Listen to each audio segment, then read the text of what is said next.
Donc, on va commencer cette réflexion sur la tentation du repli, d'abord par un regard, un tour d'horizon de notre ministre Bruno Le Maire, et j'espère que la technique va être au rendez-vous. S'il vous plaît, Monsieur Bruno Le Maire. Bonjour à tous. Je voudrais vous remercier pour votre invitation. Je regrette de ne pas pouvoir être présent parmi vous, comme je l'ai été à plusieurs occasions. Je voudrais évidemment avoir un message d'amitié pour Jean-Pierre Raffarin.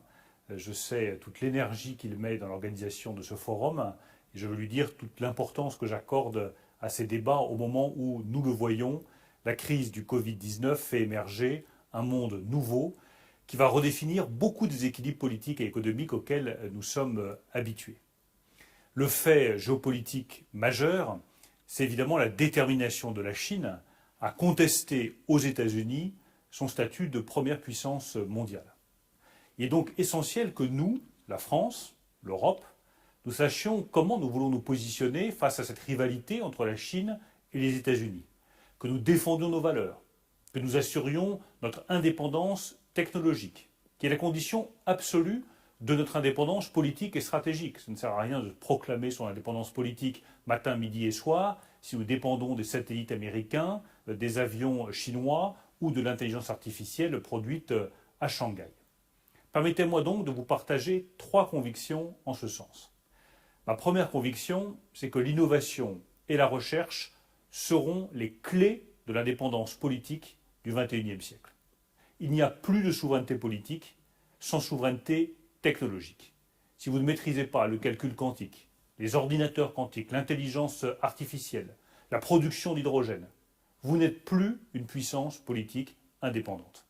Et ce n'est pas un hasard si la Chine, dans son premier plan quinquennal, a mis en place un crédit impôt recherche à 75% sur le modèle du crédit impôt recherche français, mais à un taux particulièrement élevé.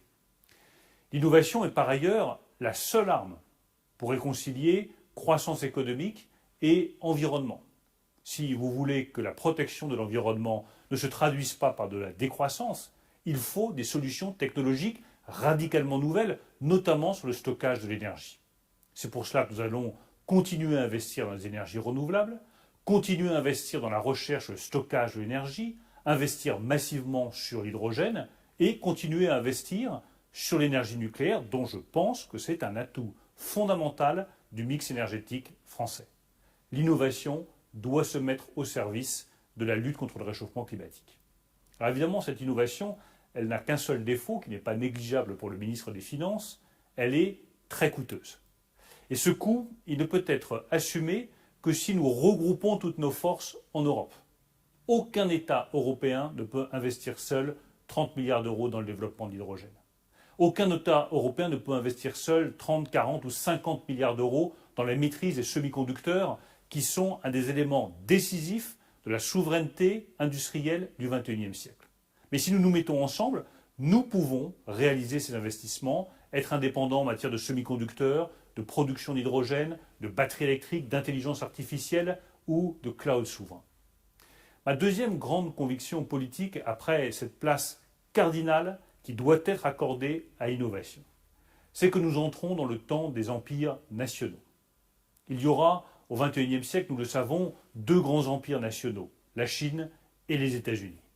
L'Europe doit être le 3e empire de nations. Et elle doit se poser la question de tout ce qui s'est passé au cours des derniers mois et des dernières années. A-t-elle été à la hauteur? A-t-elle fait face aux défis idéologiques, aux défis de valeurs, aux défis géopolitiques auxquels nous sommes confrontés? Comment est-ce qu'elle défend son idéal de liberté au moment où l'Afghanistan est retombé aux mains des talibans? Comment est-ce qu'elle fait respecter la sécurité au moment où une grande partie de l'Afrique est menacée par la menace terroriste et par les fondamentalistes musulmans?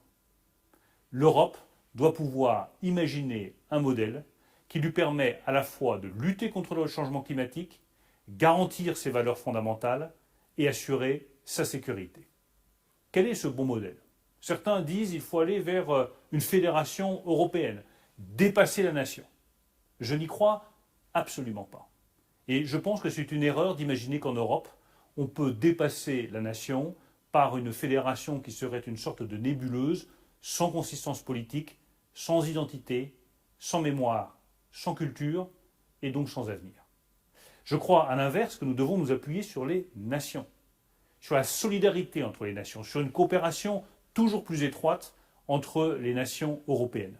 Et c'est bien ce paradoxe qui est propre à l'Europe sur lequel nous devons avancer.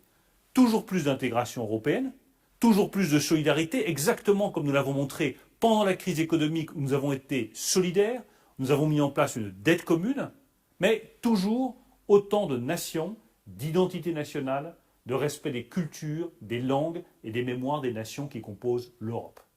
L'intégration européenne, selon moi, ne doit et ne peut se faire que dans le respect des nations qui la composent. Enfin, je vais vous faire part d'une troisième conviction. Ne négligeons pas le risque qu'à la sortie de cette période naisse un conflit. Un conflit notamment entre les deux grandes puissances que je viens d'indiquer, la Chine et les États-Unis, avec une rivalité pour la première place mondiale qui peut se traduire par des affrontements directs ou indirects. On l'a vu d'ailleurs sous l'ère Trump dans le domaine commercial où l'affrontement a été la règle et le règlement pacifique des conflits l'exception. Le deuxième type de conflit qui peut être possible, c'est celui entre les pays développés et les pays en développement. Mesurons bien à quel point, à la sortie de cette crise, les pays développés ont pu consacrer un quart de leur richesse nationale à la protection de leur économie et à la relance économique. L'Europe, les États-Unis ont investi massivement sur la protection des salariés, la protection des entreprises, investi massivement sur des investissements dans les nouvelles infrastructures, dans des investissements pour de l'innovation, un quart de notre richesse nationale. Les États en développement, 2%.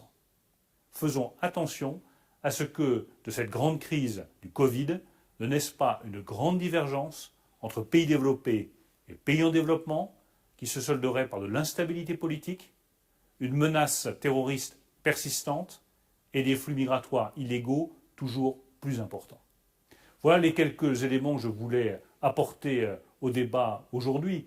Ma conviction la plus profonde, celle par laquelle je veux terminer, c'est que dans cette nouvelle donne géopolitique, la France a un rôle capital à jouer, pour une raison simple. Ce qui fait la force de la France, c'est sa culture. C'est sa capacité à penser le monde, à avoir une approche universelle des problèmes. Eh bien, elle doit mettre cette capacité de réflexion, d'imagination, de consolidation géopolitique au service des autres États européens. Et elle doit porter, comme le fait le président de la République, cette ambition d'avoir une Europe puissance, d'avoir un véritable empire européen qui défend ses idées, qui défend ses valeurs, qui lutte contre le réchauffement climatique, qui participe à la construction d'un ordre économique plus juste et d'un capitalisme nouveau. C'est comme ça que la France sera à la hauteur de son histoire, et c'est comme cela que l'Europe sera à la hauteur des espérances que beaucoup de citoyens ont placées en elle. Je vous remercie et je vous souhaite un excellent débat autour de Jean-Pierre Raffarin et de tous les participants à cette réunion. Merci à tous.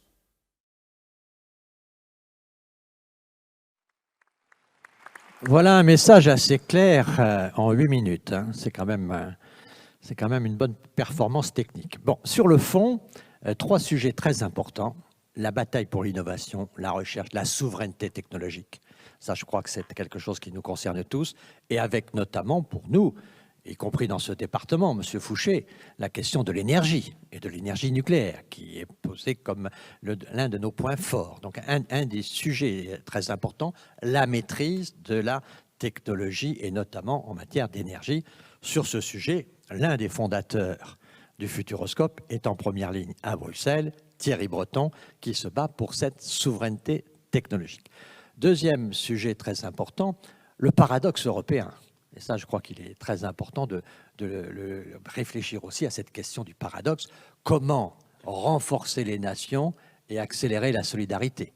Comment faire en sorte que les nations soient présentes dans la construction européenne sans naturellement développer des forces de l'égoïsme qui conduisent à l'isolement. Et donc, le paradoxe européen qui est développé par Bruno Le Maire est un élément très important. Comment inventer ce nouveau modèle d'Europe puissance qui peut être la troisième force dans le monde, et c'est donc un défi extraordinaire. Mais on voit bien là qu'il y a encore un certain nombre de nuages, notamment sur la compréhension qu'on peut avoir à l'est de l'Europe, au sud de l'Europe, etc.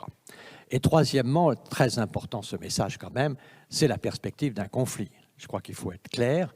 Un certain nombre de gens ici pourront s'exprimer sur ce sujet. Il y en a qui croient, il y en a qui n'y croient pas. Personnellement, moi, je suis assez inquiet sur tout ce qui peut se passer autour de Taïwan, mais il y a un certain nombre de sujets, et comme dit Bruno Le Maire, qui sont des sujets de conflit direct ou indirect. Tout change, la guerre peut aussi changer, et donc venir sous d'autres formes. Et cette question-là est une question quand même qui est très importante, d'où cet appel à la France.